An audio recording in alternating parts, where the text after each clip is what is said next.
Pernah merasa deg-degan saat harus nawar harga?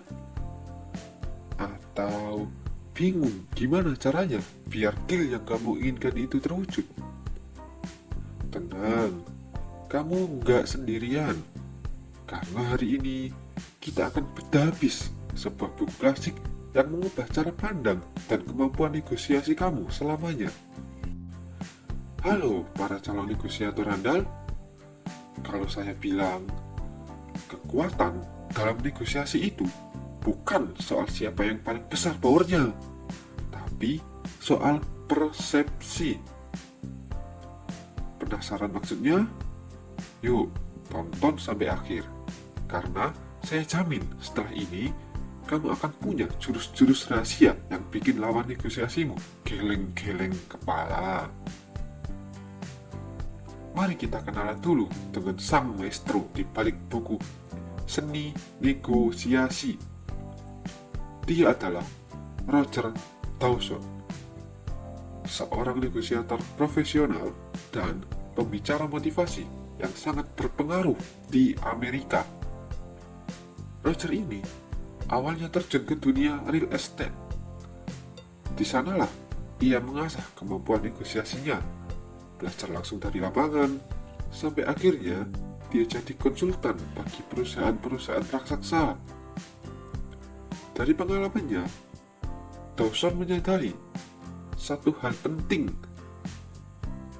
Negosiasi itu bukan cuma soal adu kuat atau adu harga, tapi tentang kesiapan dan pemahaman psikologi manusia. Oleh karena itu, buku ini beberapa kali direvisi supaya tetap relevan, tapi esensi utamanya tidak pernah berubah. Negosiasi itu skill yang bisa dipelajari, dilatih, dan dikuasai. Jadi, apa sih inti dari buku Seni Negosiasi ini? Premis utamanya sangat powerful.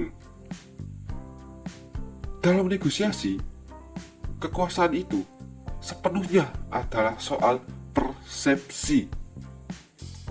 Kamu bisa saja punya modal terbatas, tapi kalau kamu bisa membangun citra yang kuat, menunjukkan kalau kamu punya banyak pilihan, dan punya mental baja, lawan negosiasimu akan berpikir kamu punya kekuatan lebih dari yang sebenarnya. Artinya, negosiasi itu bukan cuma tawar-menawar angka. Ini tentang bagaimana kita membentuk dinamika hubungan dan memainkan psikologi antara dua belah pihak.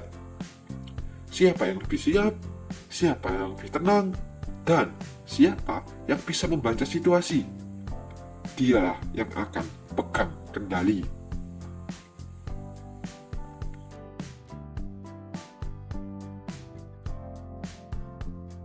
Mungkin kamu pikir, negosiasi kan cuma buat orang jualan atau pembisnis besar. Eits, salah besar. Roger Dawson berhasil mengubah cara pandang kita.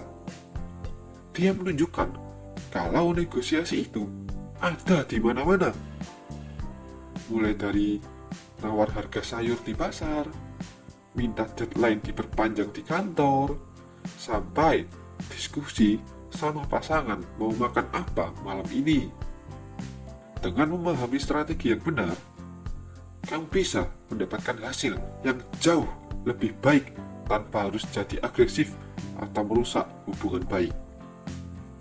Buku ini praktis banget karena menyajikan puluhan teknik nyata yang bisa langsung kamu praktekkan. Plus, buku ini juga ngulik dalam psikologi di balik negosiasi. Kenapa kita gampang takut kehilangan? Kenapa emosi kita bisa merusak deal? Dan bagaimana persepsi kita bisa memengaruhi hasil akhir? Semuanya dibahas tuntas.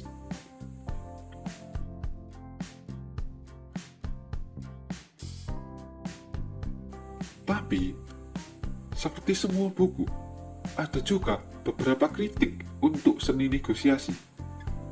Beberapa pembaca merasa gaya negosiasi yang diajarkan Dawson ini terlalu Amerika dan sangat kompetitif.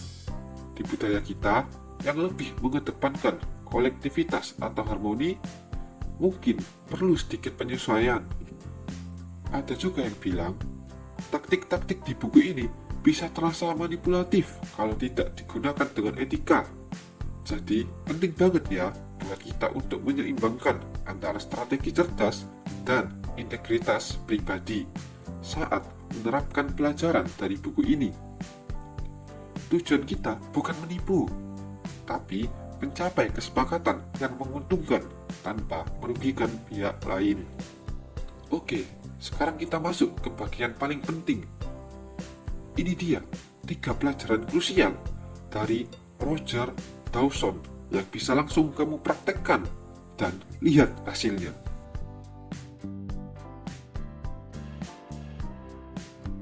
Ini hukum emas pertama.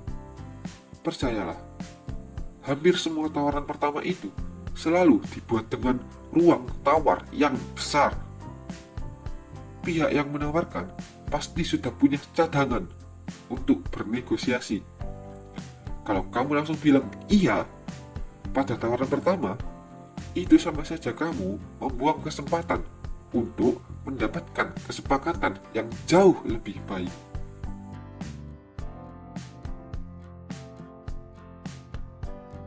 Kamu mau beli laptop baru. Penjual bilang harganya 10 juta. Jangan langsung setuju. Tarik nafas, lalu coba tawar. Dengan begitu, kamu bisa membuka pintu negosiasi.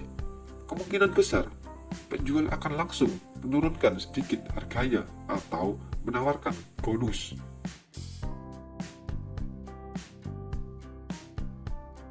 HRD menawarkan gaji 5 juta. Daripada langsung mengiyakan, kamu bisa bilang, terima kasih atas tawarannya. Saya sangat tertarik. Bolehkah saya tahu apakah ada fleksibilitas untuk paket kompensasi ini? Berdasarkan pengalaman dan kualifikasi saya berharap bisa di angka sekian. Ini menunjukkan bahwa kamu menghargai dirimu dan membuka ruang untuk negosiasi gaji.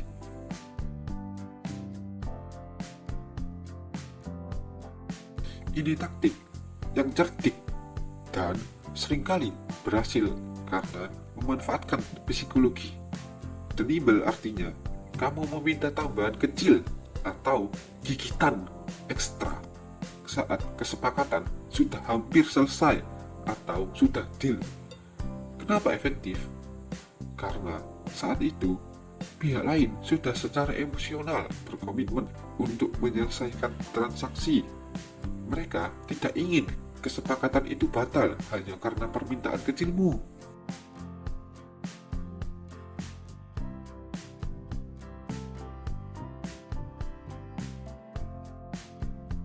Kamu dan penjual sudah sepakat harga. Saat mau bayar atau tanda tangan dokumen, kamu bisa coba bilang, Pak, ban luarnya bisa diganti yang baru sekalian nggak? Atau bisa dikasih bonus helm nggak, Pak? Biar langsung bisa dipakai. Karena mereka sudah invest waktu dan energi sampai deal, kemungkinan besar mereka akan mengiyakan demi kelancaran transaksi. Proyek desain web sudah selesai. Kamu sudah setuju dengan harga proyek desain website. Saat finalisasi pembayaran, kamu bisa bilang, oh iya mas, boleh minta tambahan revisi minor lagi ya untuk teksnya, biar lebih sempurna. Karena proyek sudah hampir rampung dan pembayaran akan segera dilakukan, permintaan kecil ini biasanya tidak akan dipermasalahkan.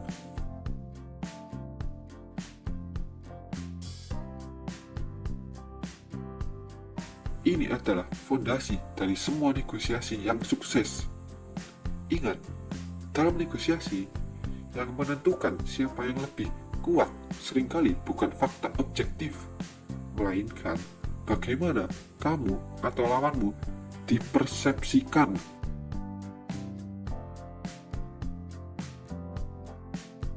Jika kamu terlihat sangat butuh uang, atau panik ingin barang itu cepat laku, pembeli akan membaca sinyal itu dan menawarmu serendah-rendahnya.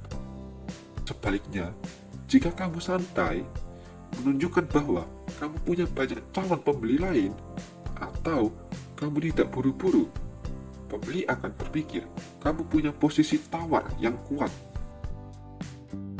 Jika kamu terlihat putus asa dan sangat membutuhkan kerjaan itu, pewawancara mungkin akan memberikan penawaran gaji yang lebih rendah.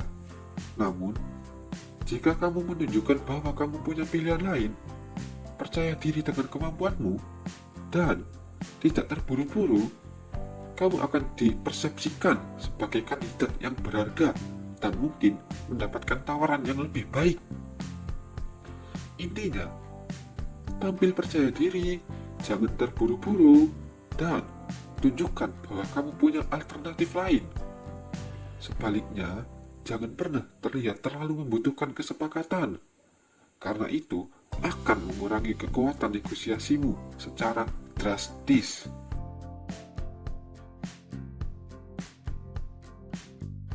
Nah, itu dia bedah tuntas buku seni negosiasi karya Roger Dawson. Menguasai teknik-teknik ini bukan berarti kamu jadi manipulatif, tapi kamu jadi lebih cerdas dan siap menghadapi berbagai situasi negosiasi, baik yang sederhana maupun yang kompleks. Ingat ya, yang terpenting dalam setiap negosiasi bukan hanya hasil akhirnya, tapi juga bagaimana kamu membangun hubungan baik dan memperbesar pilihanmu di masa depan. Jadi, siap praktikkan jurus-jurus ini? Share di kolom komentar pengalaman negosiasi apa yang paling berkesan buat kamu, atau teknik apa yang paling ingin kamu coba duluan. Jangan lupa like, share, subscribe biar gak ketinggalan tips-tips seru lainnya dari kami. Sampai jumpa di video selanjutnya.